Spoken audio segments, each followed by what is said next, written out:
बहुत धन्यवाद।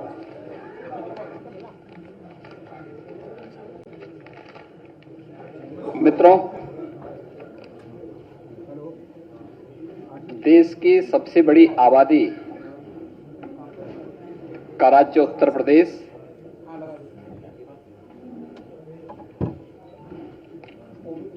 पिछले 6 वर्षों के दौरान सबका साथ, सबका विकास, सबका विश्वास और सबके प्रयास की भावना का प्रतिनिधित्व करते हुए उत्तर प्रदेश के समग्र विकास के लिए जो प्रयास प्रारंभ हुए हैं, उसके पीछे आदरणीय प्रधानमंत्री जी की प्रेरणा, उनका मार्गदर्शन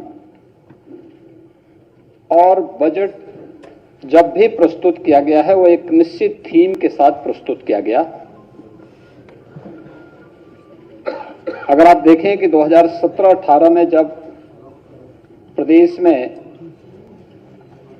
पहला बजट हमें प्रस्तुत करने का अवसर प्राप्त हुआ था, तो बजट हम लोगों ने प्रदेश के अन्नदाता किसानों को समर्पित किया था। वर्ष 2018-19 में प्रदेश का जो बजट था वह प्रदेश के इंफ्रास्ट्रक्चर और औद्योगिक विकास के लिए समर्पित किया था। वर्ष 19-20 का बजट प्रदेश के अंदर मिशन शक्ति, जिसमें महिला सुरक्षा, महिला सम्मान और स्वावलंबन के लिए समर्पित किया था। उस प्रकार की योजनाओं को ध्यान में रख करके हम लोगों ने प्रदेश के अंदर अपना बजट प्रस्तुत किया था। 2020-21 का बजट यह वह कालखंड है जब सदी की सबसे बड़ी महामारी का सामना हमें करना पड़ा था। वह था प्रदेश के युवा शक्ति के लिए, उनके कौशल विकास, रोजगार था, प्रदेश के इंफ्रास्ट्रक्चर, यानी इस महामारी के दौरान भी प्रदेश के अंदर रोजगार की संभावनाएं बाधित न हो, इसके लिए समर्पित था। 2021-22 का बजट प्रदेश के समग्र विकास को ध्यान में रख करके स्वावलंबन से सशक्तिकरण के लिए समर्पित किया था। 2022-23 का बजट अंत्योदय से आत्मनिर्भरता का बजट था। तो आज मेरे सहयोगी वित्त मंत्री खन्ना जी ने उत्तर प्रदेश की 25 करोड़ आबादी की विकास के लिए, उनके कल्याण के लिए जो बजट आज प्रस्तुत किया है, यह बजट उत्तर प्रदेश के त्वरित, सर्वसमावेशी और समग्र विकास के साथ साथ आत्मनिर्भर भारत की तर्ज पर आत्मनिर्भर उत्तर प्रदेश की नींव को प्रस्तुत करने वाला बजट है।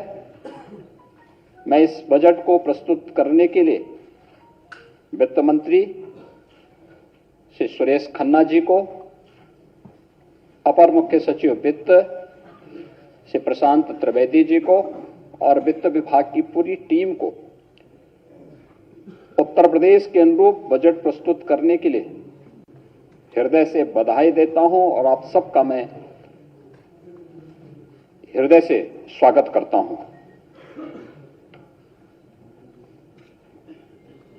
यह बजट उत्तर प्रदेश को देश की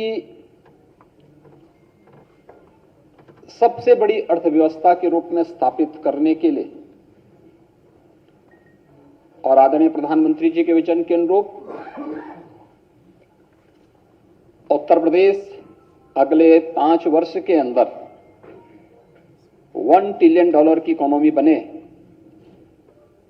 इसके लिए यह बजट नींव का पत्थर साबित होगा और इसी दृश्य को ध्यान में रख करके हम लोगों ने अमृत काल का यह प्रथम बजट प्रस्तुत किया है। मुझे बताते हुए प्रसन्नता है कि पिछले 6 वर्षों के अंदर प्रदेश ने जो बजट अपना प्रस्तुत किया है, आज जो बजट प्रस्तुत हुआ है 6,90,000 करोड़ रुपए से अधिक का बजट प्रस्तुत हुआ है। आप 16-17 में जो बजट प्रस्तुत हुआ था प्रदेश के अंदर, वह 3,40,000 करोड़ रुपए का था। आप देखेंगे पिछले 6 वर्ष के अंदर दुगने से अधिक की वृद्धि प्रदेश के बजट के लिए हुई है। इस दौरान प्रदेश की प्रति व्यक्ति आय दुगनी हुई है, दुगने से अधिक हुई है। प्रदेश की जीडीपी में बढ़ोतरी हुई, दुगने से अधिक की बढ़ोतरी हुई है। और इस दौरान हम लोगों ने प्रदेश के अंदर यह जो बजट के दायरों को बढ़ाया गया है, यह उत्तर प्रदेश के अनुरूप है। यह डबल इंजन सरकार की अर्थव्यवस्था को विस्तार देने की प्रतिबद्धता को भी दर्शाता है। 2022 के विधानसभा चुनाव के पहले हमारी पार्टी ने उत्तर प्रदेश की जनता से लोक कल्याण संकल्प पत्र के माध्यम से जो वायदे किए थे, 130 जो हमारे वायदे थे, आज के इस बजट प्रस्तुत करने के साथ उनमें से 110 वायदों को हम इसके साथ इसमें समाहित किए हैं। पूरे बजट में अगर आप उसका बजट पर ध्यान देंगे तो लगभग 64,000 करोड़ रुपए से अधिक की धनराशि लोक कल्याण संकल्प पत्र में घोषित संकल्पों के लिए समर्पित हैं और उसमें बजट में उसका प्रावधान किया गया है। मित्रों, प्रदेश ने ये जो अर्थव्यवस्था को, उत्तर प्रदेश की अर्थव्यवस्था के दायरे को बढ़ाया है, उसको विस्तार दिया है। इसके लिए हम लोगों को अनेक कदम उठाने पड़े।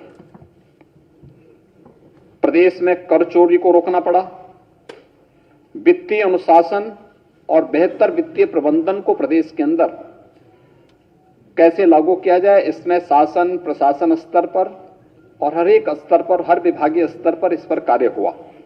आज उसका परिणाम है कि जहां 2016-17 में राजस्व कर जो प्रदेश को केवल 86,000 करोड़ रुपए का प्राप्त होता था, वह आज 2022-23 के अंदर, यानी इस वित्तीय वर्ष के अंत में मार्च 2023 में जब हम लोग अपने राजस्व कर को देखेंगे तो यह 2,86,000 करोड़ रुपए से बढ़कर के 2,20,000 करोड़ रुपए को पार कर रहा होगा।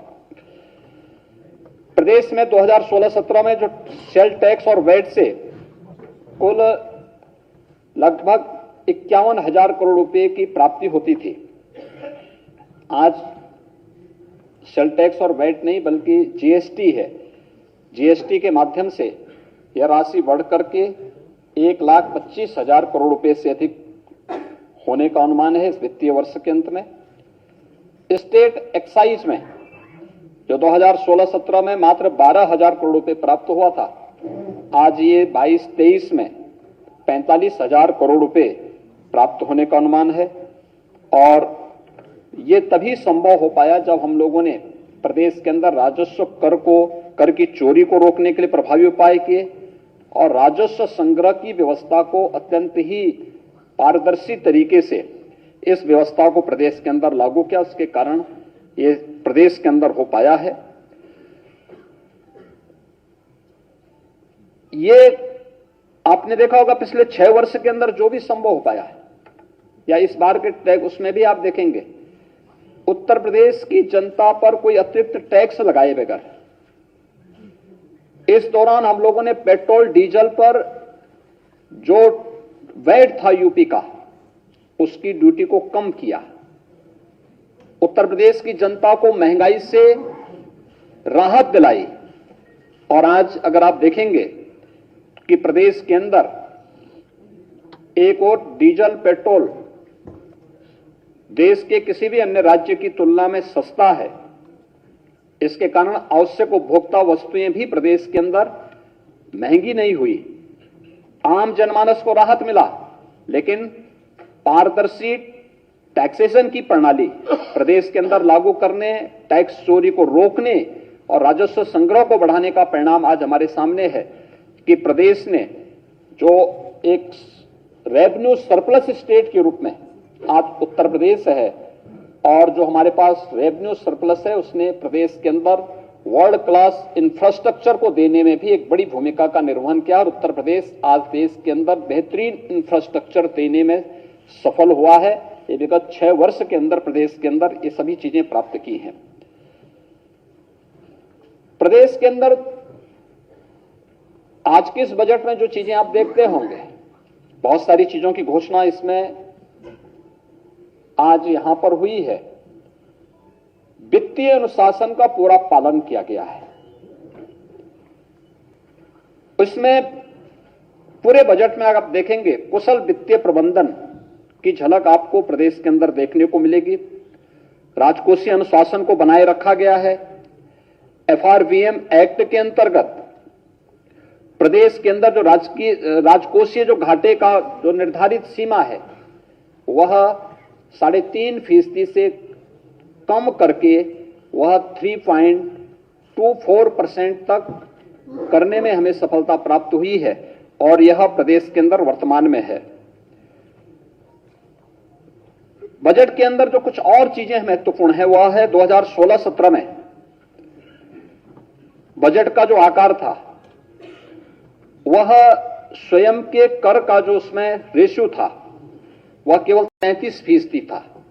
यानी जो हमारा स्वयं का रेवेन्यू प्रदेश के अंदर था वो उसमें केवल बजट में 33% वो योगदान दे पाता था। शेष ऋणों के माध्यम से या फिर सेंट्रल गवर्नमेंट पे निर्भरता के माध्यम से ही हम करते थे या फिर उसके बारे में कोई भी हम साइलेंट रह पाते थे। इसका मतलब ये सब घोषणाएं झूठी थी। लेकिन आज जो भी हम कर पा रहे हैं, बजट में दोगुने से अधिक बजट होने के बावजूद बजट को हम लोगों ने लगभग 45 से 46% जो भाग है वह स्वयं के राजस्व से आज प्रदेश प्राप्त कर रहा है। राज्य सरकार का यह बेहतर वित्तीय प्रबंधन और राजस्व चोरी रोकने के परिणाम स्वरूप आज एक बजट का बड़ा हिस्सा राज्य सरकार अपने स्वयं के स्रोतों से वहन कर रही है।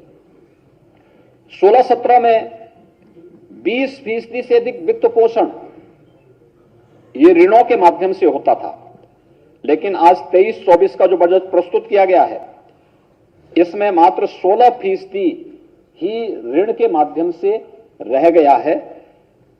इसके अलावा प्रदेश के अंदर 16-17 में 8% जो बजट था वह पुराने ऋणों के भुगतान में खर्च होता था और आज बेहतर वित्तीय प्रबंधन के कारण मात्र 6% जो बजट का भाग है वही हम पुराने ऋणों के को वहन करने के लिए उसका उपयोग कर रहे हैं। प्रदेश के अंदर इस दौरान अगर आप देखेंगे कि बेरोजगारी की दर के बारे में भी आज सदन के अंदर वित्त मंत्री जी ने अपने बजट भाषण में भी बहुत स्पष्ट घोषणा की कि 16-17 में उत्तर प्रदेश के अंदर अनएम्प्लॉयमेंट रेट जो था ये 17-18% था, आज ये मात्र 4% रह गया है। रोजगार की संभावनाएं बढ़ी, नए रोजगार सृजित हुए। सिक यूनिट को खासतौर पर एमएसएमई यूनिट जो उत्तर प्रदेश के औद्योगिक निवेश का एक बड़ा आधार था उसको पुनर्जीवित किया गया। 1 डिस्ट्रिक्ट 1 प्रोडक्ट की योजनाओं ने उत्तर प्रदेश को एक्सपोर्ट के एक हब के रूप में विकसित किया और उत्तर प्रदेश के अंदर इसके लिए हम लोगों ने केंद्र से जुड़ी हुई इन तमाम योजनाओं को लागू करने का परिणाम क्या था, उत्तर प्रदेश का सीडी रेशो बेहतर हुआ है। जो 16-17 में मात्र 46% था आज जो 55% हो रहा है। यह प्रदेश के अंदर की वर्तमान की वित्तीय स्थिति को भी दिखाता है और साथ साथ अगर आप देखेंगे 12 से 17 के बीच में प्रदेश के अंदर कुल 5,90,000 करोड़ रुपए के ऋण वितरित हुए थे और 17 से 22 के बीच में यहां पर उद्यमियों ने, कृषकों ने, अलग अलग एमएसएमई सेक्टर ने जो यहां पर उन्हें ऋण वितरित किए गए वह लगभग 9,50,000 करोड़ रुपए से अधिक का था। और ये अगर आप इस वित्तीय वर्ष में देखेंगे इसकी प्रोग्रेस भी काफी अच्छी है और इसे हम आगे बढ़ाने का कार्य कर रहे हैं। मित्रों, उत्तर प्रदेश के अंदर अगर आप देखेंगे आज के इस बजट में जो घोषणाएं हुई हैं उनमें मुख्य रूप से प्रदेश के अंदर एक बड़ा भाग कैपिटल एक्सपेंडिचर के लिए है, यानी प्रदेश के अंदर इंफ्रास्ट्रक्चर डेवलपमेंट पर धनराशि खर्च होगी जो प्रदेश के अंदर रोजगार के सृजन में एक बड़ी भूमिका का निर्वहन करने जा रही है।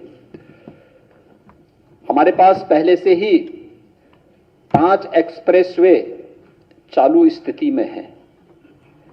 वर्तमान में गोरखपुर लिंक एक्सप्रेसवे और गंगा एक्सप्रेसवे पर काम युद्ध स्तर पर चल रहा है।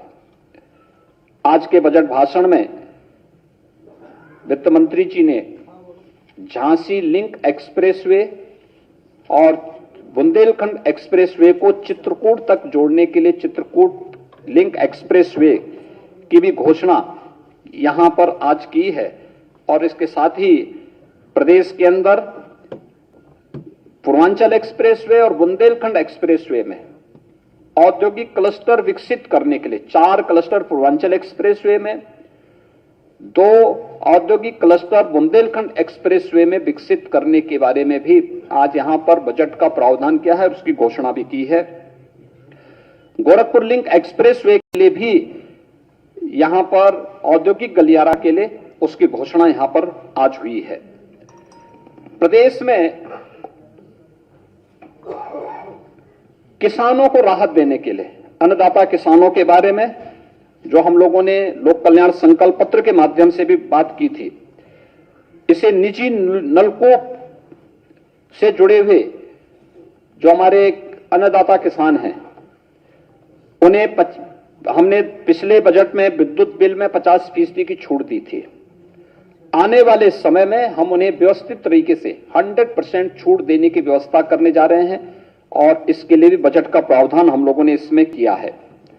बुंदेलखंड में भारत सरकार और जर्मनी की सरकार की सहायता से एक ग्रीन एनर्जी कॉरिडोर परियोजना के लिए भी यहां पर प्रदेश के अंदर इस बजट में इसका प्रावधान करने का कार्य किया गया है। प्रदेश के अंदर अयोध्या को एक मॉडल सोलर सिटी के रूप में विकसित करने और फिर अयोध्या की तर्ज पर प्रदेश के सभी नगर निकायों को, खासतौर पर जो हमारे 17 नगर निगम हैं, इस नगर निगम को भी उन्हीं तर्ज पर आगे बढ़ाने के लिए जिससे हम लोग प्रदेश में नेट जीरो की तरफ जा सके। हमारे शहर, आपने देखा होगा पिछली बार हम लोगों ने जब 2017 में आए थे तो कार्बन उत्सर्जन को न्यूनतम करने के लिए जितनी भी स्ट्रीट लाइट थी उन्हें एलईडी स्ट्रीट लाइट में हम लोगों ने ईएसएसएल के साथ मिलकर के बदला था। आज आप देखते होंगे कि इसका काफी बड़ा प्रभाव पड़ा था प्रदेश के अंदर। एक सभी सिटी आज जितने हमारे नगर निकाय हैं उनमें स्ट्रीट लाइट दर्शनीय भी है और साथ साथ वहां पर बिजली भी कम खर्च होती है और जितनी भी सोलर लाइट बदली गई, जितनी भी वहां पर स्ट्रीट लाइट बदली गई थी उस स्ट्रीट लाइट पे शासन को एक भी पैसा खर्च नहीं करना पड़ा था। वो सारा पैसा भारत सरकार की संस्था ईएसएल ने मिलकर के उस पैसे को वहां पर जितनी भी वहां पे हेलोजन लाइट थी, अन्य स्ट्रीट लाइट थी, उसे बदल करके एलईडी स्ट्रीट लाइट के रूप में उसे बदला था। बदले में उसने एक एमओयू किया था कि अगले 7 वर्ष तक हम इसकी रखरखाव करेंगे और जो विद्युत की बचत होगी उसी में से वह अपना पैसा भी लेंगे। ये एक मॉडल यहां पे लागू किया गया था, आज जो प्रदेश के अंदर जारी है। सोलर सिटी हमें रिन्यूएबल एनर्जी को प्रोत्साहित करने के साथ साथ जो आज दुनिया के अंदर नेट जीरो की बात की जा रही है, इस दिशा में आगे बढ़ाने की एक शुरुआत अयोध्या से सोलर सिटी के रूप में आगे बढ़ाने की कार्रवाई को हम लोग आगे बढ़ाने जा रहे हैं। एयर कनेक्टिविटी को अगर आप देखेंगे तो उत्तर प्रदेश में 2017 के पहले मात्र 2 एयरपोर्ट क्रियाशील थे, 2 आंशिक थे और 2 वाराणसी और गोरखपुर, वाराणसी और लखनऊ, ये यहां पर पूरी तरह यहां पर क्रियाशील थे। आज हम 9 एयरपोर्ट को पूरी तरह क्रियाशील कर चुके हैं। प्रदेश में वर्तमान में 2 इंटरनेशनल एयरपोर्ट का निर्माण हो रहा है। 3 एयरपोर्ट वर्तमान में, इंटरनेशनल एयरपोर्ट वर्तमान में क्रियाशील हैं। 9 अन्य एयरपोर्ट पे यहां पे प्रदेश के अंदर कार्य चल रहा है। कुल मिलाकर के अगले 1-1.5 वर्ष के अंदर उत्तर प्रदेश के अंदर 21 एयरपोर्ट होंगे जो पूरी तरह क्रियाशील होंगे, और इस पर राज्य सरकार ने बेहतर कार्य किया है और उसको हम भारत सरकार के साथ मिलकर के आगे बढ़ाने का कार्य भी कर रहे हैं। प्रदेश के अंदर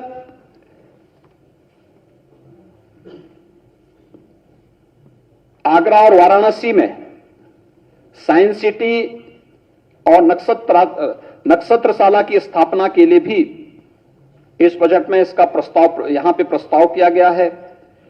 और प्रदेश के अंदर परिवहन निगम का बेड़ा, आप हम सब जानते हैं कि कोरोना कालखंड में जब लॉकडाउन लगा था, बड़े पैमाने पर प्रदेश के कामगार और श्रमिक अपने राज्य के लिए आने के लिए मजबूर हुए थे। उस समय परिवहन निगम की बसेज के माध्यम से ही हमें उनको सुरक्षित स्थानों पर पहुंचाने में हमें मदद मिली थी। आज मुझे बताते हुए प्रसन्नता है कि आगामी कुंभ को ध्यान में रख करके हम लोगों ने 22-23 में 200 करोड़ रुपए नई बसेज के क्रय के लिए व्यवस्था परिवहन निगम के लिए की थी।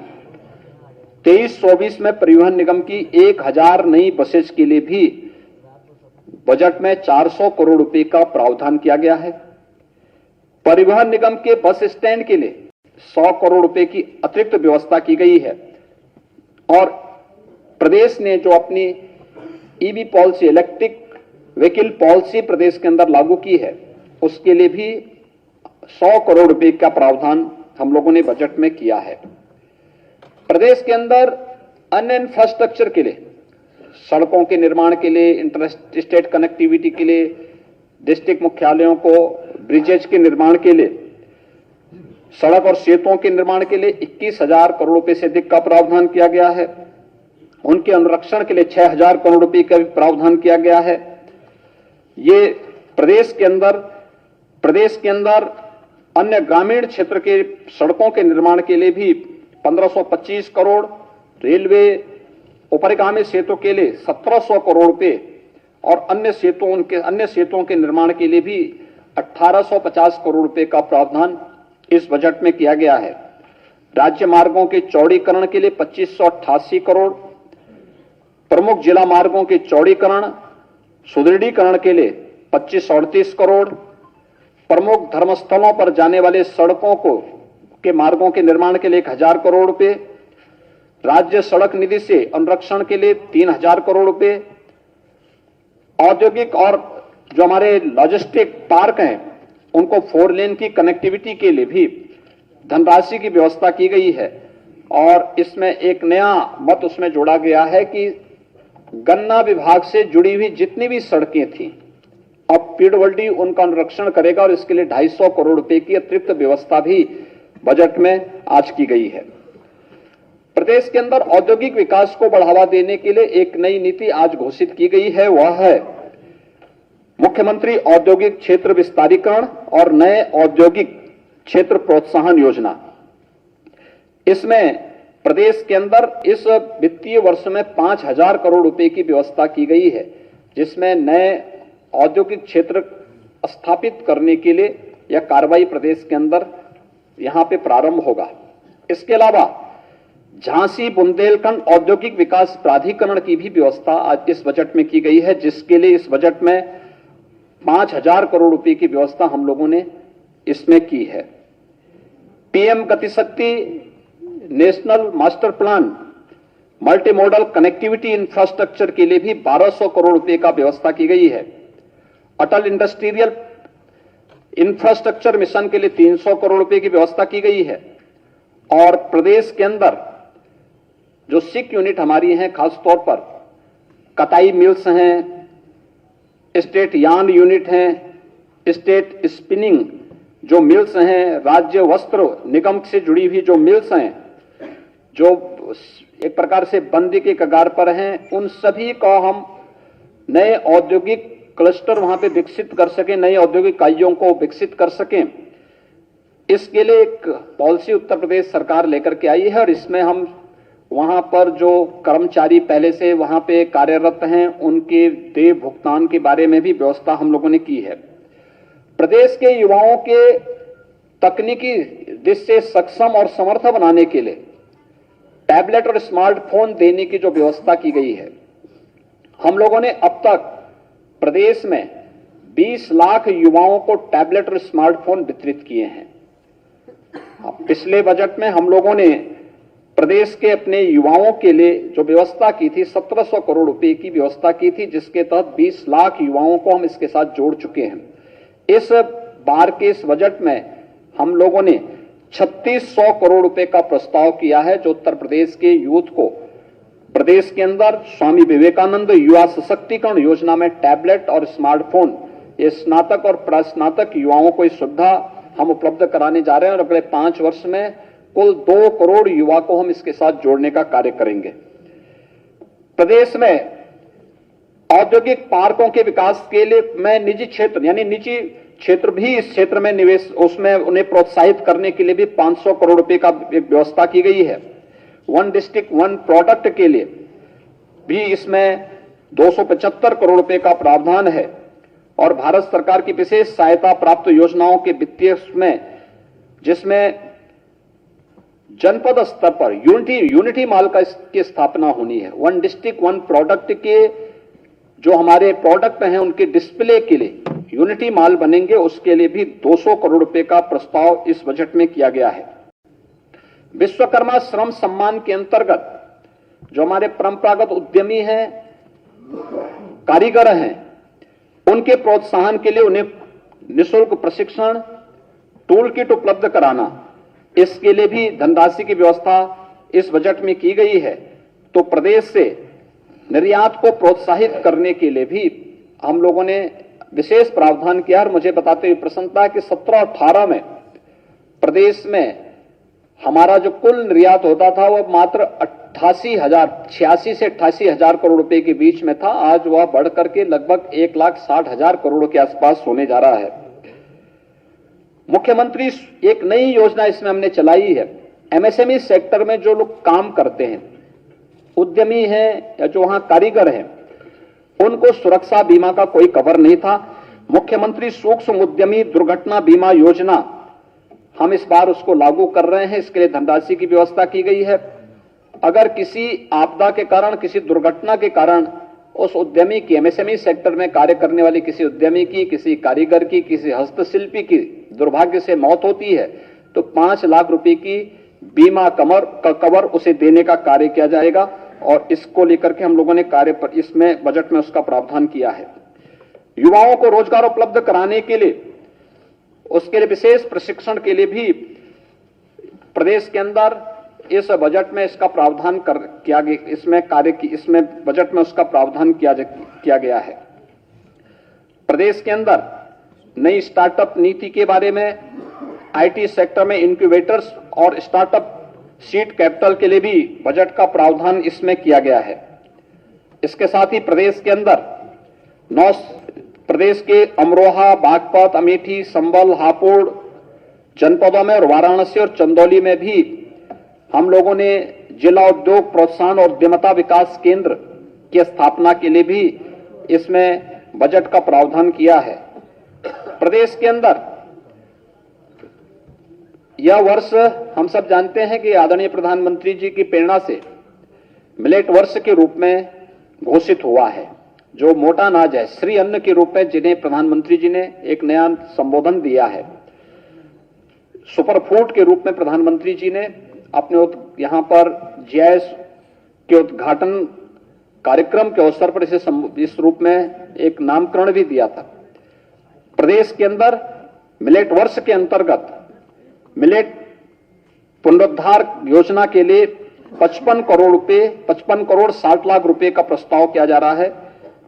प्रदेश के अंदर इस वर्ष हम लोग नए 5 विश्वविद्यालय या विश्वविद्यालय के समकक्ष संस्थान खोलने जा रहे हैं, जिनमें कुशीनगर में महात्मा बुद्ध के नाम पर एक कृषि विश्वविद्यालय का प्रस्ताव भी है। 3 अन्य विश्वविद्यालय, राज्य विश्वविद्यालय जिन कमिश्नरी में अब तक कोई भी स्टेट यूनिवर्सिटी नहीं थी, खासतौर पर मिर्जापुर में मां विंध्यवासिनी के नाम पर, देवीपाटन मंडल में मां पाटेश्वरी के नाम पर, और मुरादाबाद, ये 3 कमिश्नरी हमारी थी जहां पे कोई भी राज्य विश्वविद्यालय राज्य सरकार के स्तर पर नहीं था। वहां पर यह व्यवस्था की जा रही है और कुशीनगर में एक कृषि विश्वविद्यालय इसके साथ प्रस्तावित किया गया है। और प्रदेश के अंदर फार्मास्यूटिकल्स फील्ड में जो अपार संभावना है, इसके लिए भी एक विश्वविद्यालय के समकक्ष इंस्टीट्यूट के निर्माण के लिए भी बजट में उसका प्रावधान प्रदेश के अंदर किया है। उत्तर प्रदेश में हम लोगों ने औद्योगिक निवेश और एमएसएमई सेक्टर के लिए पिछले 6 वर्ष के अंदर इंफ्रास्ट्रक्चर के लिए काफी ध्यान दिया। प्रदेश के अन्नदाता किसानों के लिए भी काफी प्रावधान किए। अगर आप देखेंगे 2017 से ही प्रदेश के अंदर हम लोगों ने प्रोक्योरमेंट पॉलिसी ला करके मीडिएटर की व्यवस्था समाप्त करके किसानों से सीधे क्रय करना प्रारंभ किया। धान का, गेहूं का, दलहन का, तिलहन का, मकई का, ये सभी चीजें हम किए और डीबीटी के माध्यम से किसानों के खाते में पैसे दिए। प्रदेश के अंदर 1,97,000 करोड़ रुपए से अधिक की राशि अब तक हम गन्ना किसानों के गन्ना मूल्य का पिछले 6 वर्ष के अंदर भुगतान भी कर चुके हैं। चीनी मिलें जो बंद हो रही थी वह फिर से चलनी प्रारंभ हुई हैं और कोरोना कालखंड में भी हम लोगों ने इसको चलाया है। परिणाम है उत्तर प्रदेश में कृषि विकास दर पिछले 6 वर्ष में 3% से अधिक बढ़ी है, लेकिन इसे डबल डिजिट में ले जाना है। उत्तर प्रदेश की इस पोटेंशियल को हम और तेजी से आगे बढ़ा सकें। एफपीओस के गठन के साथ साथ एग्री स्टार्टअप को स्थापित करने के लिए भी बजट में इसका प्रावधान किया जा रहा है और यह बहुत महत्वपूर्ण होगा, जिसमें एग्रीटेक स्टार्टअप और इंक्यूबेटर सेंटर के लिए भी एक विशेष प्रावधान किया जा रहा है, जिसमें हमारे एग्रीकल्चर यूनिवर्सिटीज के साथ साथ यहां पर कृषि विज्ञान केंद्र जो 9 प्रदेश के अंदर क्लाइमेटिक जोन है, उनमें कृषि विज्ञान केंद्रों को भी हम लोग एक सेंटर ऑफ एक्सीलेंस के रूप में विकसित करने की दिशा में एक नया प्रयास प्रारंभ करेंगे। टिश्यू कल्चर प्रयोगशाला की स्थापना के लिए भी बजट में 10 करोड़ रुपए का प्रावधान है। Centre of excellence for Honey योजना सहारनपुर में स्थापित करने के लिए 10 करोड़ की व्यवस्था है। और प्रदेश के अंदर जो हमारे निराश्रित गोवंश है, ये 3 प्रकार की योजना राज्य सरकार इसमें पहले से संचालित कर रही है। एक निराश्रित गोवंश जो शासन के द्वारा संचालित निराश्रित गो आश्रय स्थलों पर के माध्यम से संचालित हैं, 10 लाख से अधिक गोवंश उसमें है। दूसरी है मुख्यमंत्री सहभागिता योजना, जिसमें प्रदेश के अंदर उन सभी किसानों को, जो किसान अपने यहां गोवंश को लेकर के उनकी देखभाल कर सकता है, उन्हें 4 गोवंश तक हम अनुमन्य करते हैं और हर गोवंश का 900 रुपए हर महीने उसे उपलब्ध कराते हैं। तीसरी है कुपोषित यानी सुपोषण योजना के अंतर्गत उन कुपोषित परिवारों को जहां कोई मां या कोई बच्चा कुपोषित है, उन्हें निराश्रित गो आश्रय स्थल से एक ब्याही हुई गाय उन्हें उपलब्ध करवाते हैं और 900 रुपए हर महीने उपलब्ध करा रहे हैं। 15,000 से अधिक परिवारों को अब तक ये सुविधा उपलब्ध कराई जा चुकी है। तो ये 3 प्रकार की योजनाएं हैं। निराश्रित गोवंश के अनुरक्षण के लिए 750 करोड़ रुपए का भी व्यवस्था इसमें की गई है। और साथ साथ हम लोगों ने प्रदेश के अंदर ये जो निराश्रित गोवंश है उनके लिए नए गौ आश्रय स्थल बनाने के लिए भी 120 करोड़ रुपए की अतिरिक्त व्यवस्था इस बजट में ये व्यवस्था भी की गई है। डेयरी सेक्टर में प्रदेश के अंदर अपार संभावना है। उत्तर प्रदेश देश के अंदर सर्वाधिक दुग्ध उत्पादन करने वाला राज्य है। इन संभावनाओं को आगे बढ़ाने के लिए प्रदेश के अंदर दुग्धशाला विकास और दुग्ध उत्पाद प्रोत्साहन नीति के लिए 25 करोड़ रुपए का एक व्यवस्था की गई है। नंद बाबा दुग्ध मिशन योजना के अंतर्गत 61 करोड़ रुपए की व्यवस्था की गई है। मुख्यमंत्री मत्स्य संपदा योजना के लिए 10 करोड़ और निषाद राज बोर्ड सब्सिडी योजना के लिए 5 करोड़ रुपए की बजट का भी व्यवस्था इसमें प्रदेश के अंदर की गई है। कृषकों को कम ब्याज पर फसली ऋण उपलब्ध कराने के लिए 500 करोड़ रुपए की व्यवस्था की गई है और प्रदेश के अंदर कृषक दुर्घटना बीमा के दायरे को बढ़ाते हुए उसमें अब तक केवल किसान जिसके नाम पे खेती होती थी वह केवल किसान ही उसके दायरे में आता था। अब किसान के साथ साथ किसान के परिवार के सदस्य, इसके साथ साथ वो खेतीहर मजदूर जो अब तक खेतीबाड़ी तो करता था लेकिन अगर किसी आपदा का शिकार होता था वह उसके दायरे में नहीं आता था। राज्य सरकार ने उसका विस्तार किया है और 750 करोड़ रुपए की व्यवस्था मुख्यमंत्री कृषक दुर्घटना बीमा योजना के अंतर्गत किसानों को किसी भी प्रकार की आपदा में एक सुरक्षा बीमा का कवर उन्हें देने का कार्य किया है। मित्रों, ईज ऑफ लिविंग के आदरणीय प्रधानमंत्री जी के विजन को आगे बढ़ाते हुए ग्रामीण और शहरी क्षेत्र में प्रधानमंत्री आवास योजना के अंतर्गत अब तक 52 लाख से अधिक गरीबों को एक एक आवास उपलब्ध देने की कार्रवाई संपन्न हुई है और इस बजट में भी 7,508 करोड़ रुपए जो विगत वर्ष के बजट में व्यवस्था थी उसके सापेक्ष इस बार 10,202 करोड़ रुपए से अधिक का प्रस्ताव इसमें किया जा रहा है। प्रदेश के अंदर जो छोटी छोटी जातियां थी जिनकी कोई वाइस नहीं थी, मुसहर, बनटागिया, कोल, थारू, चेरो, सहरिया, इन सभी उन जातियों को जो कोई पहुंच नहीं थी उनको भी इन सुविधाओं के साथ जोड़ने, कुष्ठ रोगियों को, इन सभी को इसके साथ मुख्यमंत्री आवास योजना के साथ जोड़ने के लिए भी 1203 करोड़ रुपए की व्यवस्था की गई है, जिससे इन्हें भी काफी बड़ी संख्या में इन्हें आच्छादित किया गया। जो बच्चे हैं उनको हम लोग इसको करेंगे। उत्तर प्रदेश विधानमंडल के सभी सदस्यों को जो मिलने वाली राशि 3 करोड़ की राशि मिलती थी उसको बढ़ोतरी करके 5 करोड़ का प्रस्ताव भी इसमें किया गया है।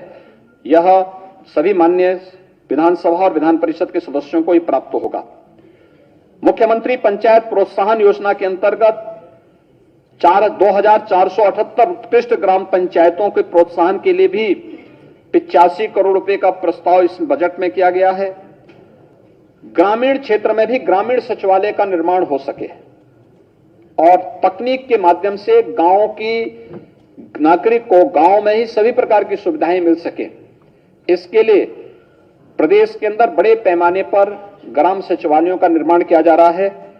750 बहुउद्देशीय पंचायती भवनों के निर्माण के लिए भी इस बजट में उसका प्रावधान किया गया है।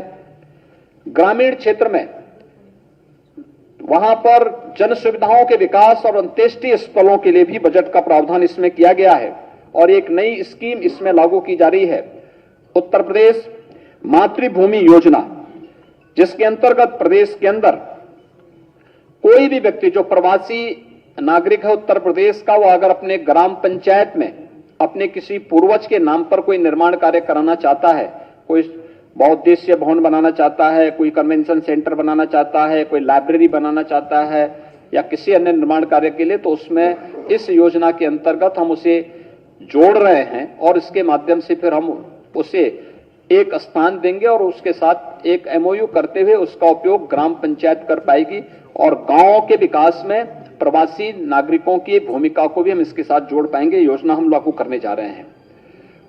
जल जीवन मिशन, हर घर नल, आप सब जान सकते हैं कि प्रदेश के अंदर तेजी के साथ ये आच्छादन की प्रक्रिया बढ़ रही है।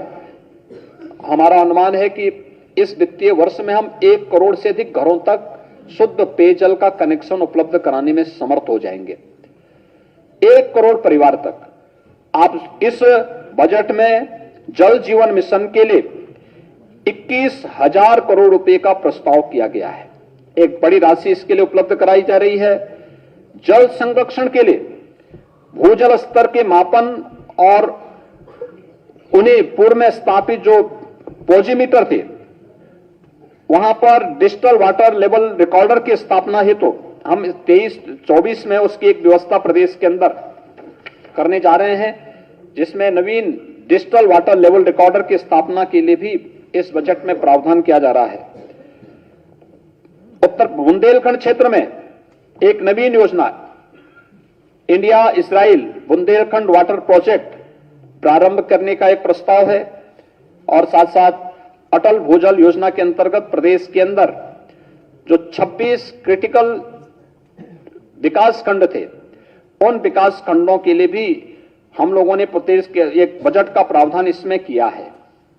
वाराणसी में रोपवे के लिए बजट का प्रस्ताव है। Kanpur metro, Agra metro, Delhi, Ghaziabad, Meerut rapid rail के लिए व्यवस्था की जा रही है और मेट्रो प्रदेश के अंदर गोरखपुर, वाराणसी, प्रयागराज, मेरठ, अन्य जो शहर हैं इन सब में भी एक वित्तीय प्रस्ताव किया गया है मेट्रो के लिए। प्रदेश के अंदर एक नई योजना और शहरी क्षेत्र में विकसित की जा रही है, वह है मुख्यमंत्री शहरी नई यानी न्यू सिटी प्रोत्साहन योजना। यह योजना इसमें 3,000 करोड़ रुपए की व्यवस्था इस बजट में की जा रही है, जिसके माध्यम से न्यू सिटी के निर्माण के लिए प्रदेश के अंदर $1 ट्रिलियन की इकोनॉमी को प्राप्त करने की दिशा में जो आदरणीय प्रधानमंत्री जी का विजन है उसके अनुरूप इसको आगे बढ़ाने के लिए न्यू सिटी के निर्माण के लिए भी एक प्रोत्साहन राशि इसके माध्यम से हम लोग देने जा रहे हैं, जिसमें 50% प्रोत्साहन राज्य सरकार देगी और 50% संबंधित अथॉरिटी ऋणों के माध्यम से अपने स्रोत से वहन करेगी। ये कार्यक्रम हम इसके साथ जोड़ने जा रहे हैं। प्रदेश के अंदर बाढ़ नियंत्रण के स्थायी समाधान के लिए भी, प्रदेश में नए नलकूपों के निर्माण के लिए भी और प्रदेश के अंदर आपने देखा होगा पिछले 5 वर्ष के अंदर हम लोगों ने बाण सागर परियोजना, अर्जुन सहायक परियोजना, सरयू नहर राष्ट्रीय परियोजना जैसी लगभग 1 दर्जन सिंचाई की परियोजनाओं को तेजी के साथ समयबद्ध ढंग से आगे बढ़ाया था, जिसके परिणाम स्वरूप प्रदेश में लगभग 22 लाख हेक्टेयर भूमि को अतिरिक्त सिंचाई की सुविधा प्राप्त हुई थी। इस बजट में मध्य गंगा नहर परियोजना के साथ साथ अन्य जो लंबित परियोजनाएं थी जो वर्षों से दशकों से चल रही थी उन्हें समयबद्ध ढंग से आगे बढ़ाने के लिए हम लोगों ने एक बड़ी कार्य योजना को इसके साथ अपने साथ यहां पर जोड़ा है और उन कार्यक्रमों को भी हम लोग आगे बढ़ाने का कार्य कर रहे हैं। प्रदेश में जितने भी स्वास्थ्य संबंधी योजनाएं हैं, हेल्थ इंफ्रास्ट्रक्चर पर विशेष ध्यान देते हुए 1 डिस्ट्रिक्ट 1 मेडिकल कॉलेज के लक्ष्य को प्राप्त करने के लिए प्रदेश के अंदर प्रधानमंत्री Ayushman Bharat health infrastructure mission के साथ ही प्रदेश के अंदर जहां पे जो लोग उससे आच्छादित नहीं हो पा रहे हैं और वास्तव में नीडी हैं, उन लोगों को मुख्यमंत्री जन आरोग्य योजना के अंतर्गत उन्हें लाभान्वित करने के लिए भी 250 करोड़ रुपए का प्रस्ताव इसमें किया गया है।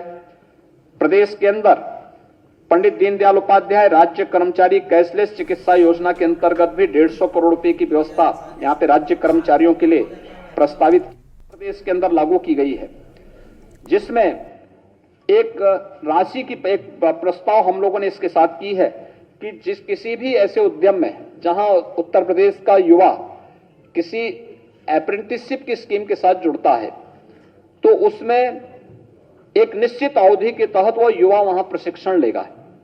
आधा मानदेय इंडस्ट्री देगी, आधा सरकार उसको देगी और उसके पास एक अनुभव भी होगा। ये व्यवस्था प्रदेश के अंदर लागू की जा रही है। 70 करोड़ रुपए की व्यवस्था हम लोगों ने इसमें की है। मैंने पहले आपको इस बार के बारे में बताया था। उच्च शिक्षा में मिर्जापुर में मां बिंदुवासिनी राज्य विश्वविद्यालय, देवीपाटन मंडल में मां पाटेश्वरी राज्य विश्वविद्यालय, मुरादाबाद मंडल में भी एक स्टेट यूनिवर्सिटी की स्थापना के लिए 50 करोड़ रुपए की व्यवस्था हम लोगों ने प्रस्तावित की है। प्रत्येक स्तर पर यानी ग्राम पंचायत स्तर पर और वार्ड स्तर पर डिजिटल लाइब्रेरी की स्थापना के लिए भी व्यवस्था की जा रही है। प्रदेश में सीएम अप्रेंटिसशिप की स्कीम सर्टिफिकेट, डिप्लोमा और टेक्निकल कोर्सेज करने वाले बच्चों के लिए तो थी, लेकिन सामान्य स्नातक या डिप्लोमाधारी जो बच्चे थे उनको ये सुविधा का लाभ नहीं मिल पा रहा था। इस बार हम लोगों ने 100 करोड़ रुपए की एक व्यवस्था मुख्यमंत्री अप्रेंटिसशिप स्कीम के अंतर्गत की है, जिसमें बीए, बीकॉम, बीएससी करने वाले छात्र भी इस योजना के साथ जुड़ सकते हैं और उनको भी इसका लाभ प्राप्त हो। इसके बारे में प्रदेश के अंदर राज्य विश्वविद्यालयों में वाईफाई की सुविधा उपलब्ध हो, यह भी हम लोग इसके साथ जोड़ने जा रहे हैं। केंद्र सरकार के द्वारा जो पीएम श्री योजना लागू की गई है, जिसमें प्रधानमंत्री स्कूल फॉर राइजिंग इंडिया, इसके लिए भी, इसके क्रियान्वयन के लिए 500 करोड़ रुपए का प्रावधान और डिजिटल लाइब्रेरी की स्थापना ये व्यापक स्तर पर हो, इसके लिए इसका प्रावधान भी शिक्षा के क्षेत्र में जो अनेक प्रकार के प्रयास प्रारंभ हुए हैं, ऑपरेशन कायाकल्प को और उसके दायरे को बढ़ाने के लिए हो, या फिर राजकीय महाविद्यालय या सहायता प्राप्त जो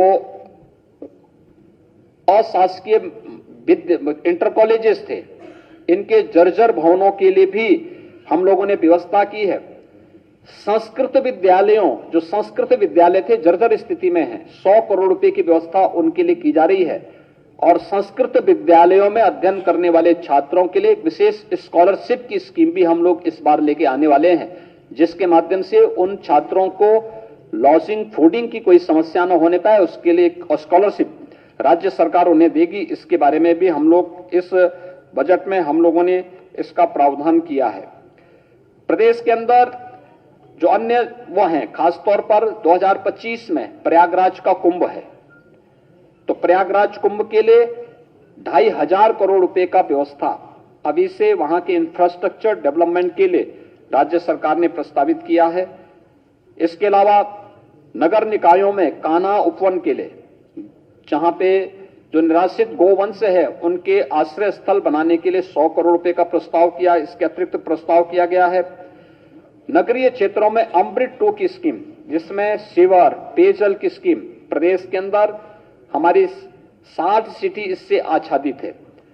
उन सब के अलावा अन्य बड़े नगर निकायों को भी इसके साथ जोड़ने के लिए इस बजट में 5,616 करोड़ रुपए का प्रस्ताव किया जा रहा है, जिसमें शुद्ध पेयजल की आपूर्ति उन सभी शहरों में सीवर की, ड्रेनेज की व्यवस्था बेहतर की जा सके, इसके लिए इसमें व्यवस्था की जा रही है। और साथ साथ प्रदेश के अंदर 2 महत्वपूर्ण योजनाएं, एक एस्पिरेशनल विकास खंड, विकास की प्रक्रिया में जो विकास खंड पिछड़ गए थे, ऐसे 100 विकास खंडों पर प्रदेश सरकार ने कार्य प्रारंभ किया है, उनके लिए भी, और 100 नगर निकायों को प्रदेश में पिछले 5 वर्ष के अंदर नगर निकायों का दायरा बढ़ा है।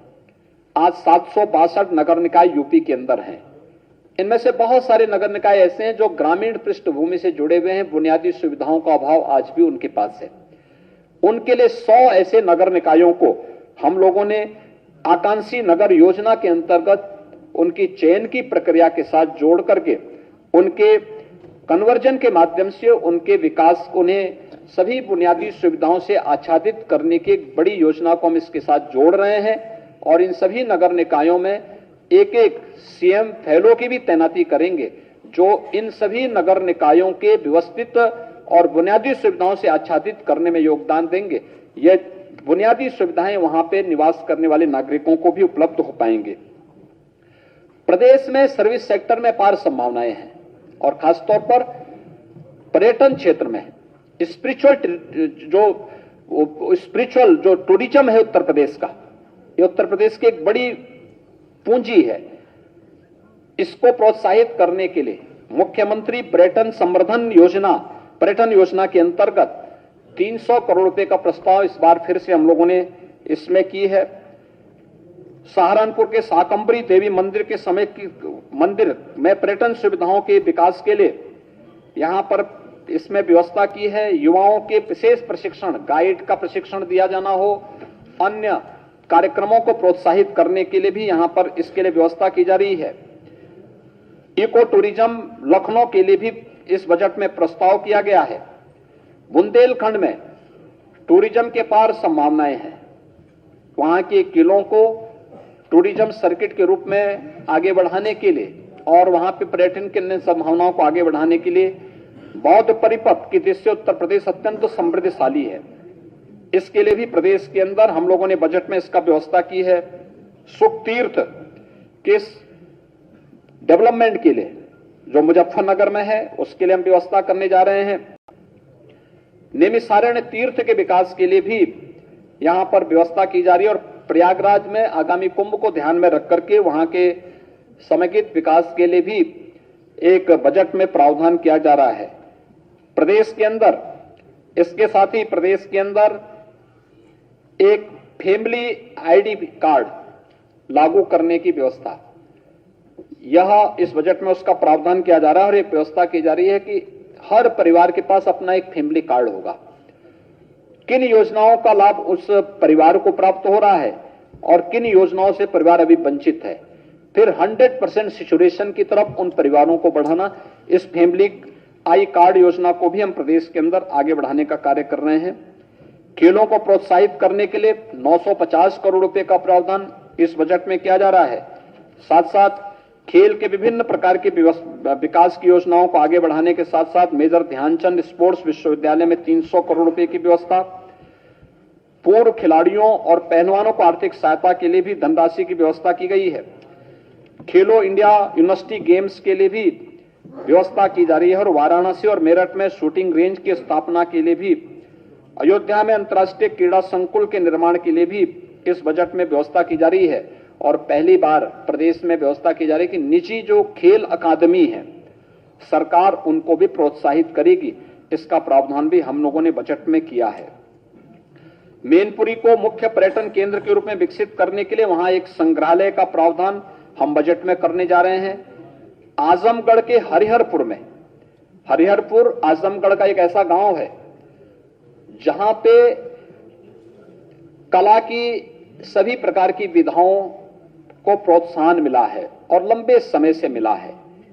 गायन, वादन और नृत्य तीनों प्रकार की विधाएं, इस गांव में एक संगीत महाविद्यालय के निर्माण के लिए भी धनराशि की व्यवस्था, ये जो आंगनबाड़ी कार्यकर्तियों को उपलब्ध करवाने का कार्य किया जा रहा है और 3 महिला पीएससी बटालियन के गठन की कार्रवाई को भी तेजी के साथ आगे बढ़ाने के लिए प्रदेश सरकार ने इस बजट में इसका प्रावधान किया है। इसके साथ ही प्रदेश के अंदर हम लोगों ने समाज कल्याण विभाग से जुड़ी हुई विभिन्न योजनाओं में अनेक इस कार्यक्रम में इसको आगे बढ़ाया है।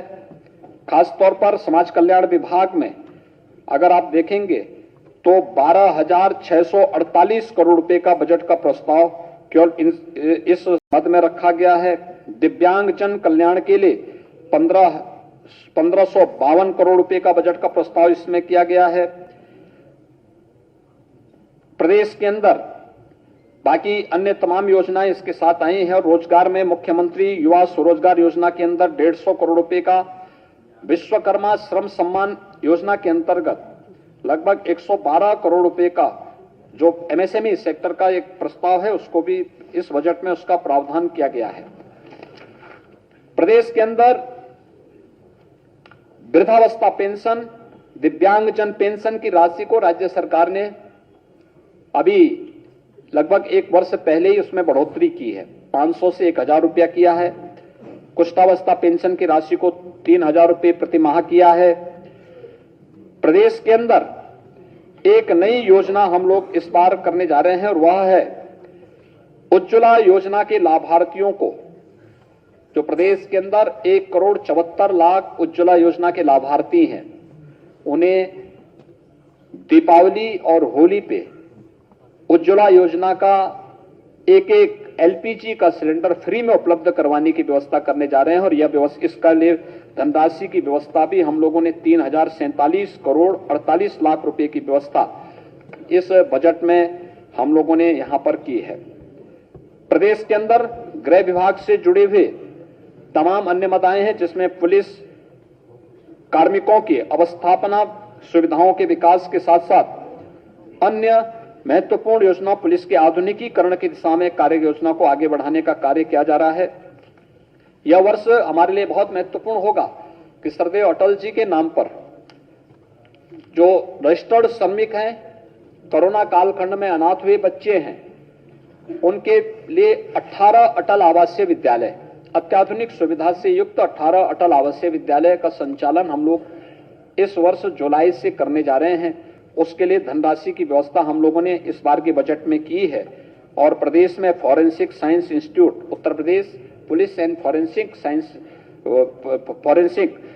साइंस इंस्टीट्यूट की स्थापना और वह फंक्शनल हो, उसमें पाठ्यक्रम भी प्रारंभ हो, वह भी आज इस बार के बजट में हम लोगों ने प्रस्तुत किया है। मित्रों, पिछले 6 वर्ष के अंदर अगर आप देखेंगे 16-17 में जहां प्रदेश के बजट का दायरा मात्र 3,40,000 करोड़ रुपए का था, इस बार यह बढ़कर के 6,90,000 करोड़ रुपए से आगे बढ़ चुका है, यानी दोगुने से अधिक बढ़ा है। यह प्रदेश की अर्थव्यवस्था के विस्तार को दिखाता है, उत्तर प्रदेश के अनुरूप उत्तर प्रदेश के बजट को प्रस्तुत करता है। नए भारत का नया उत्तर प्रदेश, आदरणीय प्रधानमंत्री जी की मंशा के अनुरूप भारत की अर्थव्यवस्था को $1 ट्रिलियन की अर्थव्यवस्था बनानी है, तो उसके लिए उत्तर प्रदेश $5 ट्रिलियन की इकोनॉमी बनाने के लिए उत्तर प्रदेश को $1 ट्रिलियन की इकोनॉमी के रूप में अपने को उस प्रकार की सुविधाओं से युक्त सभी प्रकार की सुविधाओं को हम दे सकें। प्रकृति और परमात्मा की सीम कृपा उत्तर प्रदेश में है और टीम उत्तर प्रदेश इस दिशा में बेहतर प्रयास कर रही है।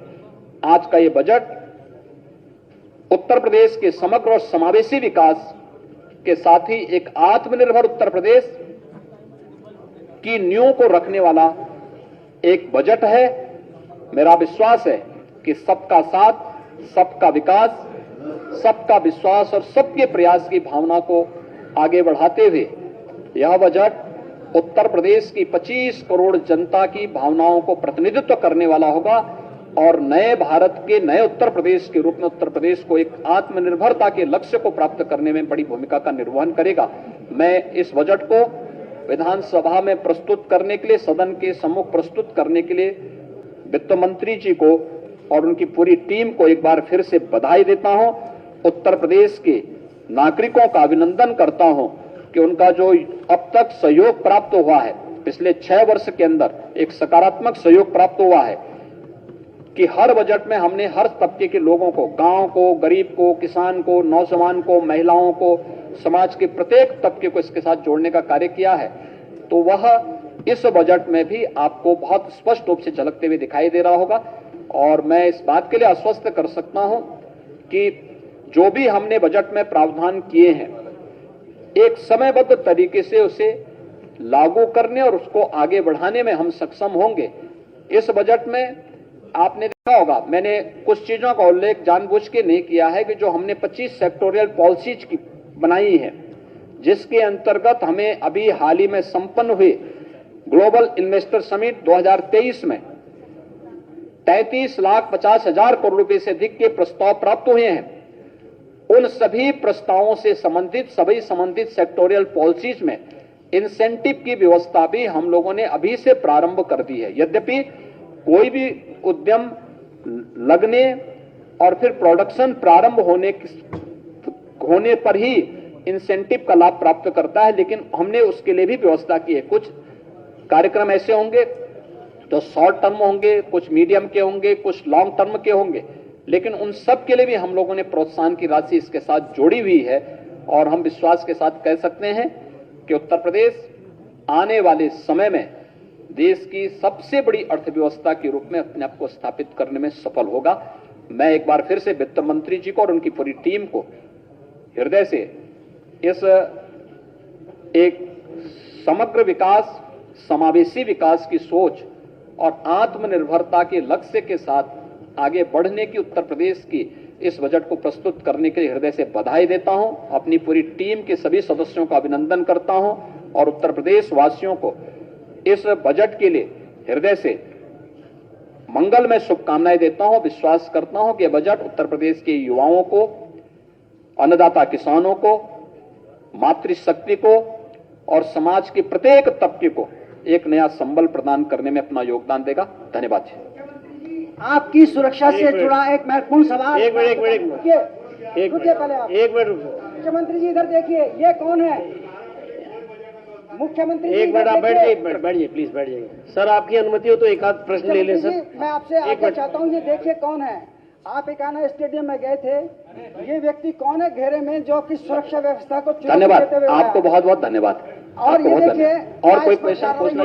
Neha Lalchandani, times of India से। एक मिनट बैठ जाइए। कुछ अरे चीज पत्रकारों के अनुरोध पे प्रश्न पूछा जा रहा है, बैठ जाइए एक मिनट। नेहा पत्रकार, आप बैठिए पत्रकार जो हैं, पत्रकार भी इसी व्यवस्था के हिस्से मुख्यमंत्री को हैं। दिखाइए, पत्रकार भी इसी व्यवस्था इसके के खिलाफ हिस्से FIR हैं। होगी। और उस नेहा प्रकार की एक मिनट बैठ जाइए आप। होने के जनरल साथ पुलिस यूपी इसको बैठ संरक्षण दे जाइए, रहा आपका आप बैठ जाए, बैठ जाए, आप बैठ जाए, क्या? बैठ जाए। आप देखिए इसको, आपकी टाइम्स ऑफ इंडिया सद्भावना से के लिए आपको धन्यवाद। एक मिनट, टाइम्स ऑफ इंडिया से नेहा लालचंदानी। आपकी सद्भावना के लिए आपको बहुत धन्यवाद। नेहा ये देखिए आप जरा। तो आपको बता दें, प्रेस कॉन्फ्रेंस के दौरान सीएम योगी आदित्यनाथ ने कई अहम बातों का जिक्र किया। जो योजनाओं का बजट में ऐलान किया गया है और कैसे यूपी को आत्मनिर्भर बनाया जाएगा, इससे जुड़ी हुई कई अहम बातों का जिक्र। वित्तीय अनुशासन का फायदा मिल रहा है।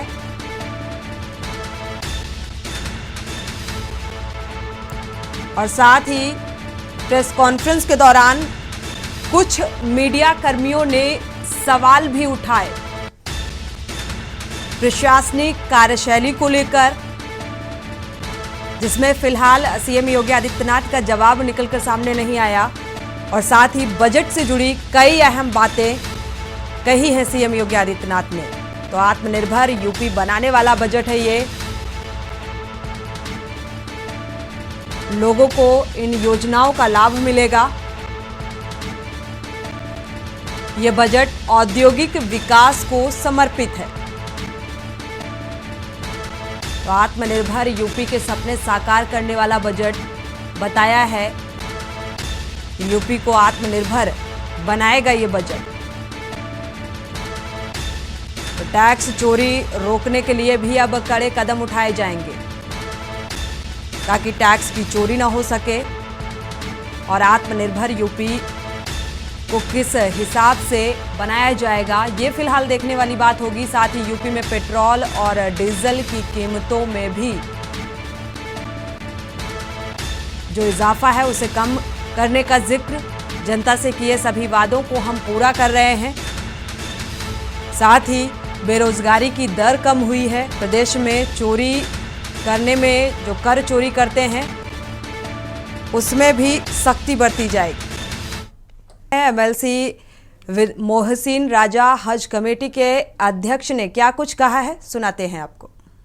तो इतिहास ही लिखा है। भारतीय जनता पार्टी की सरकार जब से 2017 से और अभी तक दूसरी योगी 2 में भी लगातार हमने बजट जो पेश किया है वो उत्तर प्रदेश की 25 करोड़ जनता के चौमुखी विकास का बजट है।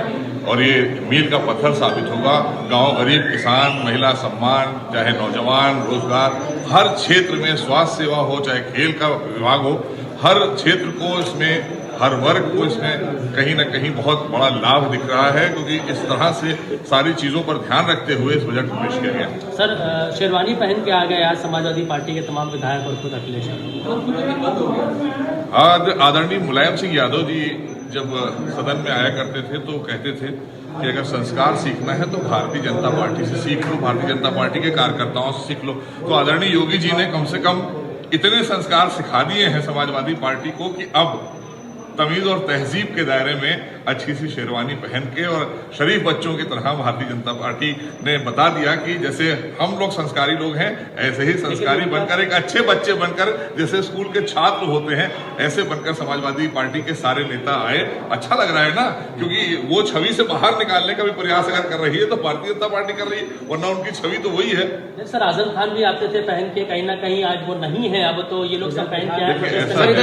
शरीफ को एक तरीके से सामने देखिए, मैंने कहा ना कि मौलाना अबुल कलाम आजाद साहब जो देश के पहले शिक्षा मंत्री थे, आज उनकी जयंती है।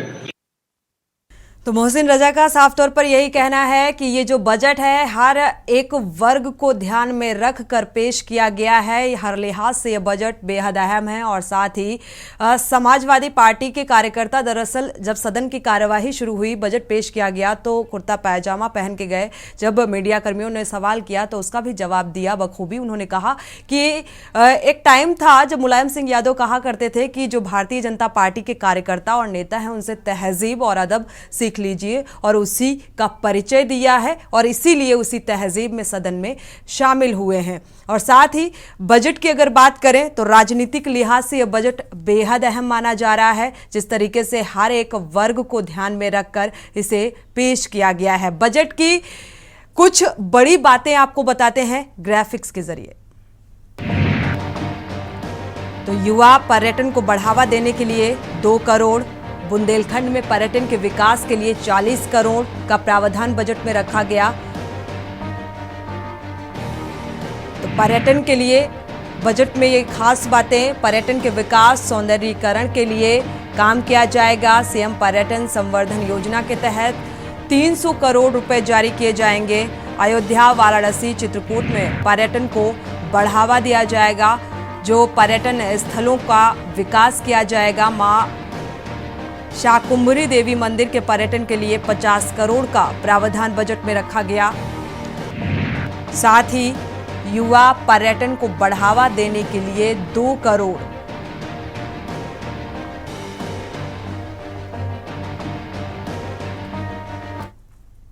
और साथ ही शिक्षा को लेकर क्या कुछ खास रहा बजट में, वो भी आपको बताते हैं।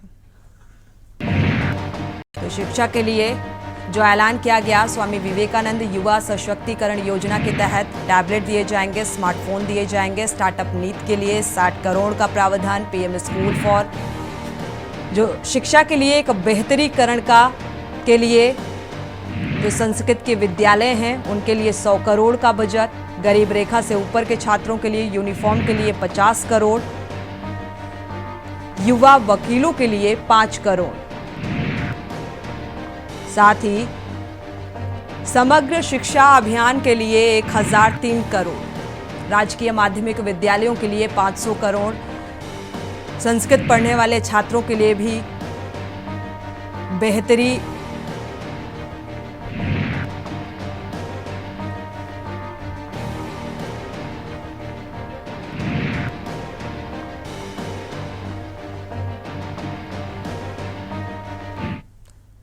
और इस बजट में महिलाओं का भी खास ख्याल रखा गया है। ग्राफिक्स के जरिए आपको बताते हैं कि महिलाओं के लिए बजट में क्या कुछ खास रहा। सुमंगला योजना के लिए 1050 करोड़। पीएससी की 3 महिला बटालियन बनाई जाएगी। महिला सामर्थ्य योजना के तहत 63 करोड़ की व्यवस्था की जाएगी। साथ ही बेसहारा महिलाओं की पेंशन के लिए 4032 करोड़ का बजट।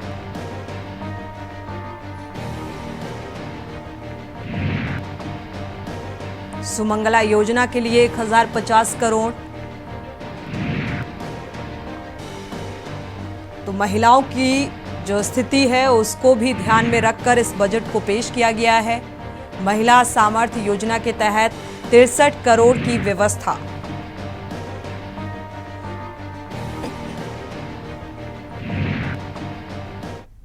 बजट में जो आज बजट पेश किया वित्त मंत्री सुरेश खन्ना ने, उन्होंने महिलाओं का भी ध्यान रखा। साथ ही कृषि के लिए भी, किसानों के लिए भी इस बजट में ध्यान रखा गया। शिक्षा के लिए बेहतर माना जा रहा है अगर बजट में बात की जाए। साथ ही अगर यूपी में किसानों की जो कृषि की स्थिति है उसको भी बेहतर बनाने का प्रयास इस बजट में प्रावधान रखा गया है।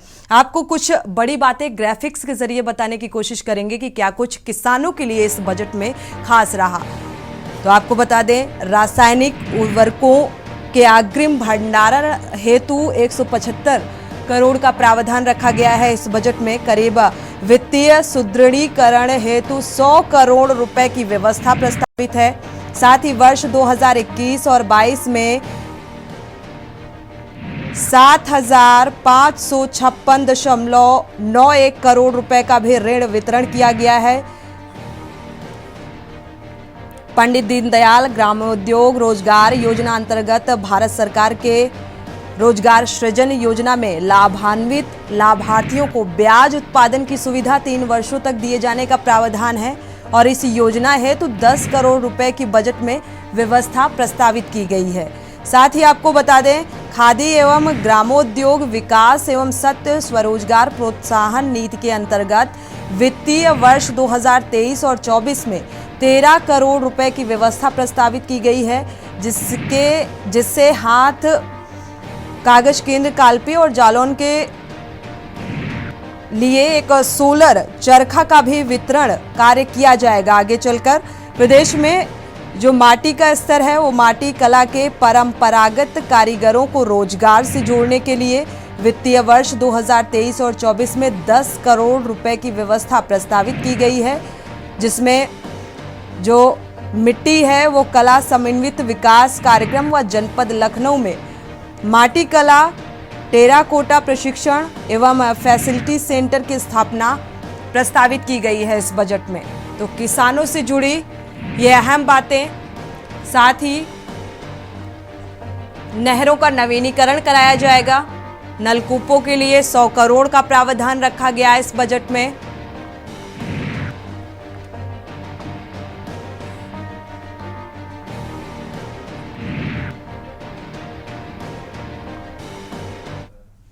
तो इस बजट में बुंदेलखंड का भी खास ख्याल रखा गया है। बुंदेलखंड के लिए क्या कुछ खास रहा वो आपको ग्राफिक्स के जरिए बताते हैं। तो बुंदेलखंड एक्सप्रेसवे पर डिफेंस कॉरिडोर के लिए 550 करोड़ का प्रावधान।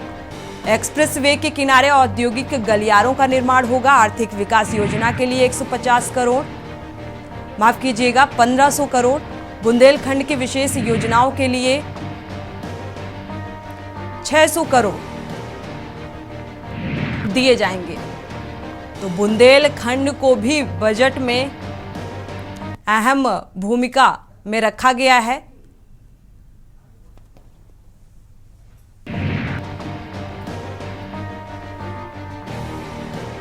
तो बुंदेलखंड की विशेष योजनाओं में 600 करोड़ का प्रावधान रखा गया है।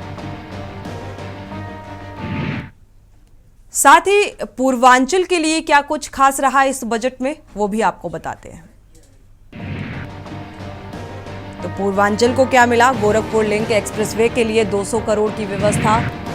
साथ ही पूर्वांचल एक्सप्रेसवे के किनारे 4 औद्योगिक निर्माण संकुल होंगे और पूर्वांचल में विशेष योजनाओं के लिए 550 करोड़ दिए जाएंगे।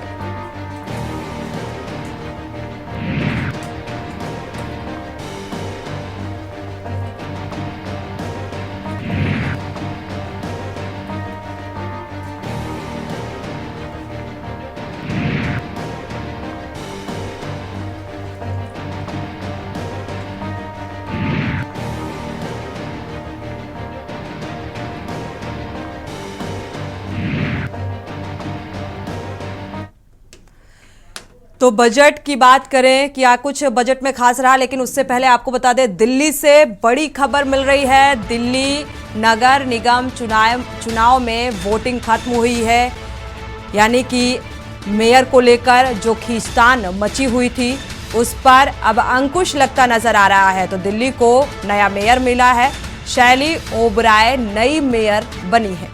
तो दिल्ली में पहली बार आपका मेयर, क्योंकि मेयर को लेकर इस चुनाव को लेकर आम आदमी पार्टी और बीजेपी के बीच खींचतान देखने को मिली थी और काफी प्रदर्शन की भी तस्वीरें सामने आई थी।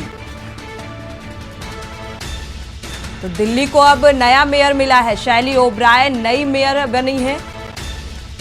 दिल्ली में पहली बार आम आदमी पार्टी की मेयर शैली ओबराय बनी है।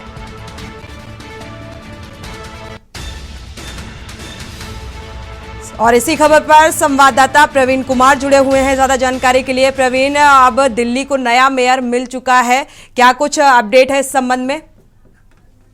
बता दूं, दिल्ली को नया मेयर शैली ओबराय जो नाम है, उन्होंने जो कोर्ट में याचिका डाली थी वो उससे खरीद ली है। और जो दिल्ली मेयर जो चुनाव का आज बखूबी बहुत ही शांतिपूर्वक तरीके से हुआ है।